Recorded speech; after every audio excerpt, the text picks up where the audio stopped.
ආයිබෝවන් යාළුවනේ ඔයගොල්ලෝ අදත් එකතු වෙලා ඉන්නේ ආර්ටෙච් YouTube channel එකේ ගෙන අලුත්ම අලුත් වීඩියෝ සීරීස් එකක් එක්කයි. මේ වීඩියෝ සීරීස් එකේ අපි හදන්නේ Minecraft hardcore mode එකෙන් play කරන්නයි. වීඩියෝ එකට යන්න කලින් මතක් කරන්න තියෙන්නේ මෙන්ද වගේම ඔයගොල්ලෝ අපේ YouTube channel එක subscribe කරන්න, ඒ වගේම like කරන්න, comment කරන්න, ඒ වගේම මේ වගේ වීඩියෝ බලන්න කැමති Minecraft විතරක් නෙමෙයි tech දේවල් වගේම අනිත් දේවල් බලන්න කැමති යාළුවෝ ඉන්නවනම් එයාට share කරන්න අමතක කරන්න එපා. එහෙනම් අපි වැඩි කතා නැතුව වීඩියෝ එකට යමු. වීඩියෝ එකට යන්න කලින් කියන්න ඕනේ අපි මේ ප්ලේ කරන්නේ Minecraft hardcore අලුත්ම අලුත් 1.20 අප්ඩේට් එක.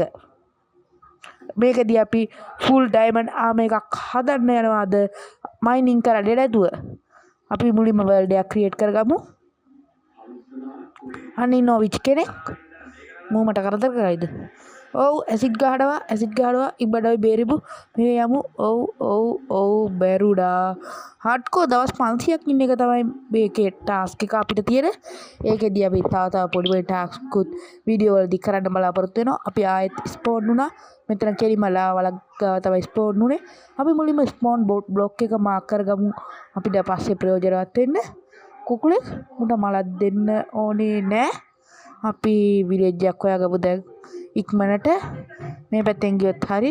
ඒ අතරේ මම sugar cane ටිකුත් ගලව ගන්නකොටම අපිට විලේජ් එකකුත් හම්බ වුණා. ඊට පස්සේ මම කරේ මේ විදියට විලේජ් එකේ හිටපු විලේජර්ස්ලා සේරම ගෙවල් වලට ඇතුළට දාලා ලොක් කරපු එක. ඊට පස්සේ ගෙවල් මංකොල්ල කෑ වගේ දෙයක් සිද්ධ කරා. හරි. ඊට පස්සේ මේ පැත්තේ අපිට ෆොරෙස්ට් එක තියෙනවා. ඒ වගේම අර පැත්තේ කගේ ගිහිල්ලා බීමැස්සේ මැරෙන්න හදනවා. එතකොට බ්ලැක් ස්මිත් ගේ ගෙදර තියලා අපිට වටිනා කියන දේවල් ටිකුත් හම්බුණා. ඒත් මේට වඩා වටිනා දේවල් බ්ලැක් ස්මිත් ළඟව තියලා හම්බෙනවා. අපි මගේ මෙට්ටෙත් මම නිල් පාට කරගත්තා. ඊට පස්සේ මේ තියෙන ලයිබ්‍රරියන් ගේ ගෙදර මේ විලේජ් එකේ තියෙන මම මේකත් සුපුරුදු විදියටම මයින් කරගත්තා.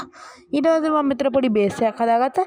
ඊට අමතරව අපිට විලේජ් එකේ ගෙවල් ඇතුළේ දාලා ලොක් කරගන්න බැරි වෙච්ච කෙනෙක් ඉන්නවා. එයාට එහෙම ඉන්නේ කියලා මම කෝල් ටිකුයි කොබල්ස්ටෝන් ටිකුයි මයින් කරලා බේසික් ටූල් and weapon ටික හදාගත්තා. ඊට පස්සේ මම කරේ මෙන්න මෙතන පොඩ්ඩක් මයින් කරලා සුද්ධ කරගත්ත එක.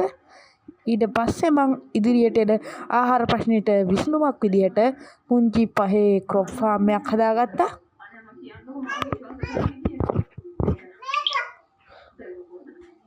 ඊට පස්සේ ඒකේ අපිට ඕන කරන සීට් එක වැවුවා. මේක පුංචි ක්‍රොප් ෆාම් එකක්. මොකද මං ඉස්සරහට මීටත් වඩා ලොකු එකක් හදන්න බලාපොරොත්තු වෙනවා. ඊට පස්සේ මම මෙන්න මේකේ ඇතුළට ගියාම මට හොඳ අදහසක් ආවා. අපි බලමු මේකෙදී මම මොකද්ද කරන්නේ කියලා. මේක තට්ටු දෙකේ ගෙදරක්. මේකෙන් අපි සල්ලි හොයන්න තමයි බලාපොරොත්තු වෙන්නේ. ඒකට අපිට මුලින්ම කරගන්න ඕනේ මේකේ ඇතුළේ ඇඳන් ප්ලේස් කරගන්න එක. ඒකට අපි ගමේ තිබ්බ හැම ඇඳන්ම ගලවක් ගිහිල්ලා මේකේ ඇතුළෙන් ප්ලේස් කරගමු. ඊට පස්සේ අපි මෙන්න මෙතනදී ක්‍රොප් ටික සේරම ගලවගමු. ඊට පස්සේ මම අෂ්පේ එක යාලු කරගත්ත එක කරා. ඊට පස්සේ අෂ්පයාගේ පිටේ දැකලා බැරෙන්න හැදුවා ආයෙමත්.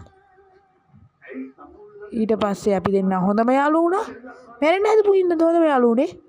කමන්නේ මෙයාට නමක් දාන්නත් ඕනේ. ඊට කලින් අපි බේව බෙතේ පාක් කරලා ඩිදාගමු. ඊට පස්සේ ගමේ ඉඳපු විලේජර්ස්ලා සේරෝම එක්කගෙන ගිහින් අර ගේ ඇතුළට දැම්මා. හරි දැන් ඔයගොල්ලන්ට Minecraft ගහලා කෙනෙක්ට තේරෙලා තිබ්බා මේ මොකද්ද කරන්න යන්නේ කියලා විලේජර්ස්ලා වයි ඇඳනුයි ගියක් ඇතුළට දාගෙන හරියට අපි මේ විලේජර් බ්‍රීඩින් හෝල් එකකුයි ට්‍රේඩින් හෝල් ඒකුයි ඩබල් ඩෙකර් එකට හදන්න තමයි යන්නේ. හරි හොඳටම තියෙනවා වැඩේ. ඊළඟට අපි මුලින්ම හදාගමු ටූල්ස් මික් කෙනේ. ඊට පස්සේ අපිට මේගොල්ලොන්ව සල්ලි දීලා ගන්න පුළුවන් මෙන්න මේ දේවල්. වගේම වෙපන්ස් මික් කෙනෙකුගෙන් මෙන්න මේ දේවල් අපිට ගන්න පුළුවන්. ඔයාලට පේනවා ඇති අපිට අත්‍යවශ්‍ය දේවල්. ඒ අතරේ තියෙනවා අපිට සල්ලි හොයාගන්න පුළුවන් යාළුවෝ කීප දෙනෙකුත්. එහෙනම් අපි පොඩි වෙලාවක් අරගෙන මේ වැඩේ අද ඉවර කරමු. අපිට සල්ලි හොයාගෙන අරගොල්ලෝගේ අපිට අවශ්‍ය ආයුධ ටික හදාගන්න පුළුවන්. අරගොල්ලෝ මේගොල්ලෝ කිව්වේ මෙන්න මේ කට්ටියව. හරි ඊට පස්සේ මම ආයෙත් අපේ විලේජ් ට්‍රේඩින් හෝල් එක බිල්ඩ් කරන්න පටන් ගත්තා. ඊට පස්සේ යට ලේයර් එක අපි කොහොම හරි අන්තිමට හදලා ඉවර කරගත්තා. ඊට පස්සේ අපි මෙතනින් ෆාමර්ස්ලා කෙනෙක්ව හදාගමු.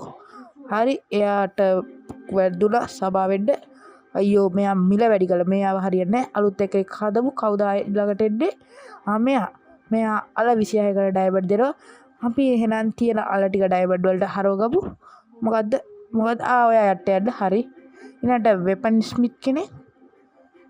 ඊළඟට ක්‍රියේටෝග්‍රැෆර් කෙනෙක් වගේ වැදගත් අය කීප දෙනෙක් බහදලා යටට යවුවා. අර පොඩි එකක් ගියා නේද? හරි ඊළඟට නොයිස් කෙනෙක් මේ කවුද මන් දන්නේ හැදුවා. ඌ හදපු ගමන් යටට ගියා. ඊට පස්සේ මගේ ඉන්වෙන්ටරියේ තිබ්බ වටින කියලා බඩු හැම එකක්ම එමරාල්ඩ් වලට හරවපු එක තමයි මම කරේ. ඊට පස්සේ සවලක් හැදුවා. ඊට පස්සේ මොකද ගාන්ටාරයක් ඕනේ නැහැ. අපි ආයෙත් ඊට පස්සේ මම කරේ විලේජ් එකේ ඉඳපු අයන් ග්ලෝම්ලත් එක්ක සෙල්ලක් ගාලා උන්ව අයන් වලට හරවපු. ඊට පස්සේ මම ටිකක් ට්‍රේඩ් කරලා ඉවර වෙලා උන්ව ලෙවල් අප් කරන්න අමතක කරෙත් නෑ. ඊට පස්සේ මම මගේ ෆාම් එකට ගිහිල්ලා ෆාම් එක අප්ඩේට් කරන වැඩේ පටන් ගත්තා කැරට් වල ගලවලම. ඊට පස්සේ මම කරේ මෙන්න මේ විදිහට ෆාම් එක ලොකු කරන එක. මම ඒක ස්පීඩ් අප් කරලා ටයිම් ලැප්ස් එකක් විදිහට දානවා. නැත්නම් ඔයගොල්ලෝ ඒක බලන්න ගියොත් බෝරින් වෙන නිසා. ඒකට මට මයින්ක්‍රාෆ්ට් දවස් 5ක් විතර ගත වුණා. ඊට පස්සේ මම මේ පැත්තෙන් ටිකක් ෆාම් එක ලොකු කරලා මෙන්න මේ විදිහට ස්ටෝන් වලින් වැටවල් දෙකකුත් ගහගත්තා. ඊට පස්සේ මට මේ පැත්තේ ගස් ටිකකුත් කපලා වුඩ් ටිකකුත් එකතු කරගන්න පුළුවන් වුණා. ඊට පස්සේ මම තීරණය කරා මේක මේ පැත්තේ තිබ්බ ඉඩත් ලොකු කරන්න. ඊට පස්සේ ආයෙත් ගස් ටිකක් වැව්වා අපිට වුඩ් මදු වෙච්ච ඉඳ ඒ ගස් ටිකක් කැපුවා. ඊට පස්සේ ඔයගොල්ලන්ට බලා ගන්න පුළුවන් අයන් ග්ලෝම්ලා නම් මේ වර්ල්ඩ් එකේ ගොඩක් ස්පෝන් වෙලා ඉන්නවා. ඊළඟට ඔන්න ඔය විදිහට තමයි අපේ ෆාම් එක හදලා ඉවර වුණේ. ඊට පස්සේ මම කරපු වැඩේ තමයි මේකේ ක්‍රොප්ස් ටිකක් වවන්න පටන් ගත්තපු එක. අපි බලමු ඒක කරන්නේ කොහොමද කියලා. මුලින්ම මෙතන තිබ්බ ක්‍රොප්ස් ටික ගලව ගත්තා. ඊට පස්සේ මේ කැරට් ටිකත් ගලව ගමු. මෙතන වීඩුයි කැරටුයි කවල මේවා වල. ඊට පස්සේ මම කරේ මේ විදිහට පිළිවෙලට ඒක වවා ගත්තා. මේකට අපිට මයින්ක්‍රාෆ්ට් දවසක් විතර ගත වෙනකොට මෙන්න මේ විදිහට ඉන්වෙන්ටරිය පිරීලා තිබ්බ නිසා ඒකේ තිබ්බ එළවලු ක්‍රොප්ස් වීඩ් වගේ දේවල් එමරාල්ඩ් වලට හරව ගත්තා. ඊට පස්සේ මෙන්න මෙතන හොඳ ඔෆර් එකක් තිබ්බා. ඒකෙන් මම මුව ලෙවල් අප් කරා. ඊට පස්සේ මම ගස් කැපුවා ගොඩක්. මොකද අපිට වුඩ් ඕන වෙනවා. ඊට පස්සේ පේපර් ටිකකුත් මල් ළඟ තිබ්බ එමරාල්ඩ් වලට හරව ගත්තා. ඊට පස්සේ ආයෙත් කරේ ඩයමන්ඩ් X එකක් දාගත්ත එක. ඔන්න දැන් අපේ ගස් කපන ප්‍රොජෙක්ට් ඉවරයි. ඒ වගේම අපේ ඩයමන්ඩ් ටූල් වලින් පළවෙනි එකත් හම්බ වුණා. ඊට පස්සේ මං කරේ අවට තිබ්බ හැම ගහම කපපු එක. ඊට පස්සේ මම මගේ ගාව තිබ්බ දේවල් ටිකක් ආයෙත් එමරාල්ඩ් වලට හරවලා සවල් ගන්න වැඩේ කරලා ඊට පස්සේ ෂුගර් කේන් ටිකකුත් ගලව ගත්තා. ආයෙත් පේපර් හදලා ඒවා එමරාල්ඩ් කරා. ඊට පස්සේ ස්ටික් හදලා ඒවා ෆ්ලෙචර් කෙනෙක්ට විකුණලා එමරාල්ඩ් ගොඩක් හොයාගත්තා. ආයෙත් අපේ සවල් වැඩේ කරලා ටූල් ස්මිත් එක්ස්පර්ට් කෙනෙක් කරා. අපි බලමු මෙයා මොනවද දෙන්නේ කියලා. ඕ අපිට ඩයමන්ඩ් පිකැක්ස් එකක් දෙනවා. මෙන්න මේ efficiency 3 සහ unbreaking 3 තියෙන සුපිරි පිකැක්ස් එකක් තමයි අපිට ලැබෙන්නේ. ඇත්තටම මේක සුපිරි එකක්. මම ඒකත් ගත්තා. හරි. එතකොට අපේ ටූල්ස් වලින් ඩයමන්ඩ් පිකැක්ස් එකත් හරි. ඊට පස්සේ අයන් හෙල්මට් ගන්න පටන් ගත්තා. මම මේ ස්මිත් ගෙන් ඌව ලෙවල් අප් කරන්න. මම මගේ ක්‍රොප් ෆාම් එකත් ඊට පස්සේ රන් කරන්න පටන් ගත්තා. ඒ කිව්වේ මම මේකේ තිබ්බ ක්‍රොප් ටික හාවෙස්ට් කරන්න ගත්තා කියන එක. ඒවත් මම ආයෙත් එමරාල්ඩ් වලට හරව ගත්තා. මොකද අපි ගාව ඉන්න ට්‍රේඩර්ලා ටික ලෙවල් අප් කරත හැකි එකෙක්. ඊට පස්සේ අපේ ස්මිත් ලෙවල් අප් කරා කලිසම් අරගෙන උගෙන්. ඊට පස්සේ ඌ එමරාල්ඩ් එකකට ෂීල්ඩ් දෙන්න පටන් ගත්තා. මම ෂීල්ඩ් ගත්තා ඌ ලෙවල් අප් කරන්න ඕන නිසා. මෙන්න ඌ ලෙවල් අප් වුණා. ඔව් ඩයමන්ඩ් කලිසමක් සහ ඩයමන්ඩ් බූට් දෙකක් අපිට ගන්න පුළුවන් උගෙන්. හොඳයි මගේ ඩයමන්ඩ් ආමර් වලින් ඩයමන්ඩ් කලිසම හරි. දැන් අපි ගාව අයන් බූට් දෙකකුත් තියෙනවා. අපි බලමු ආයෙත් මම කැරට් වලින් එමරාල්ඩ් හදන්න පටන් ගත්තා. මොකද අපිට එමරාල්ඩ් ගන්න පුළුවන් ලේසි. තෑ ක්‍රොප් ෆාම් එක සහ කෝටු කෑලි විකුණන එක සහ මෙන්න මේ කොළ බිස්නස් එක. ඩයමන්ඩ් එකට එමරාල්ඩ් එකක් දෙනවලු. කමක් නැහැ ඒක පස්සේ දාගමු. අපි ඩයමන්ඩ් බූට් දෙකකුත් අරගෙන අපේ අයම් ඩයමන්ඩ් ආමර් එකෙන් කොටසක් සම්පූර්ණ කරා. දැන් අපේ ඩයමන්ඩ් ආමර් එකෙන් භාගයක් විතර තියෙනවා. ආයෙත් මං ගස් කපන්න පටන් ගත්ත පිට තමයි කරේ. දිගටම ගස් කැපුවා. ඊට පස්සේ ස්ටික් ටික එමරාල්ඩ් වලට හැරුවා එකෙන් හදපු. ඊට පස්සේ ආමර් ගෙන ආයෙත් ෂීල්ඩ් ගත්තා. ඊට පස්සේ මට ඩයමන්ඩ් ටී-ෂර්ට් එකකුයි හෙල්මට් එකකුයි ගන්නත් පුළුවන් වුණා. ඔව් මං හෙල්මට් එක ගත්තා. අපේ ආමර් එකෙන් 4න් 3ක්ම දැන් අරගෙන ඉවරයි. අපිට තව තියෙන්නේ ඩයමන්ඩ් ෂීට් ආමර් එකක් ගන්න විතරයි. අපි බලමු මොකද්ද කරන්න කියලා.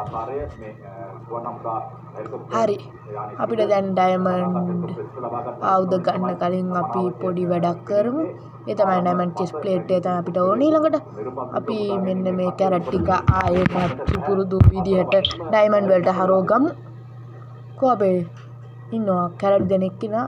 කෝටු කෑලි වැඩට එමරාල්ඩ් දෙනෙක් කියලා. ඔව් අපි ඩයමන්ඩ් චෙස් ප්ලේට් එකක් ගත්තා. අපේ ආමර් එක හදලා ඉවරයි guys. ඔන්න ඉතින් අපි ෆුල් ඩයමන්ඩ් ආමර් එකක් හැදුවා. ඒකට මේක ගොඩ් ආමර් එකක් නෙමෙයි. අපි ඉදිරියේදී බලමු ගොඩ් ආමර් එකක් හදන්න. ඩයමන්ඩ් ගොඩ් ආමර් එකක් කියන්නේ සුපිරියට මෙන් චාට් කරපු මෙන්න මේ වගේ ඩයමන්ඩ් වලින් හදිච්ච ආමර් එකක්. මම මේ ආමර් එක හැදුවේ පොඩ්ඩක්වත් මයින්ඩ් කරන්නේ නැතුව. අපි දැන් try කරමු වෙපන් ටිකත් ඩයමන්ඩ් වලින් හදාගන්න. අපි ඒකට අපේ වෙපන් ස්මිත් ලෙවල් අප් කරමු. අපි ඒකටත් ස්ටික් හදලා ඒවා එමරාල්ඩ් වලට හරවන එක තමයි කරන්නේ. අපි මේ විදියට උගෙන් පොරවල් බුදි. හරි. අපිට අයන් වලින් ලොකු ට්‍රේ ඔෆර් එකක් දෙනවා. ඒ නිසා අපි ආයෙත් අපේ අයන් ක්ලෝම්ලට් එක සෙල්ලම් කරලා උන් අයන් වලට හරවලා වෑන් එමරාල්ඩ් ගමු. හරි. ඊට පස්සේ අපි බෝ වලින් අපිට ගන්න පුළුවන් තියෙනවා එමරාල්ඩ්. ඒකට අපි ග්‍රැවල් මයින් කරගමු. ඊට පස්සේ අපි ග්‍රැවල් හදමු. ඊට පස්සේ ඒ වෑන් එමරාල්ඩ් ගමු. අපි බලමු. හරි. අපි බලමු මොකද්ද කරන්නේ. ආයෙත් අපි කරන්නේ ආයෙත් කල්පනා කරලා මං කරේ අපේ ඉඳපු අයන් ග්ලෝම්ලා ටික එමරාල්ඩ් වලට හරවපු එක. හරි. ඔන්න ඔය විදිහට අපේ වැඩේ කරන්න අපිට ගොඩක් මෙන්න මේ අයන් ග්ලෝම්ලා උදව් කරා. ඊට පස්සේ අපිට ඩයමන්ඩ් ෂෝඩ් එකක් ඩයමන්ඩ් 8කට ලැබුණා. ඔන්න ඉතින් අපේ වෙපන් වලින් පළවෙනි එකත් හරි. ඊට පස්සේ අපිට වෙපන් ඇන්ඩ් ටූල් වලින් තව ගන්න තියෙනවා මං හිතන්නේ 4ක් විතර. අපි ඒ ටිකත් අප්ඩේට් කරගමු. අපි ඒකට පොරවක් X එකක් දැන් 3ක් තියෙනවා. අපි ගාව වෙපන් ඇන්ඩ් ටූල් අපිට ඕනේ තව 2-3ක් විතරයි. අයන් X එකක් සහ අයන් ෂෝඩ් එකක් අරගෙන මම මුව ලෙවල් අප් කරා. නෑ ෂෝඩ් එක නෙමෙයි පිකැක්ස් එකක්. මට වැරදුනා. ඊට පස්සේ මං ඩයමන්ඩ් ෂවල් එකක් ගන්න තමයි එමරාල්ඩ් එකතු කරේ. හරි. මම ඒකත් ගත්තා. මට දැන් හෝ එකක් ඕනේ නෑ ඩයමන්ඩ්. මොකද මං ගාව දැන්ටවල් ලොකුම ෆාම් එකකුත් තියෙනවා.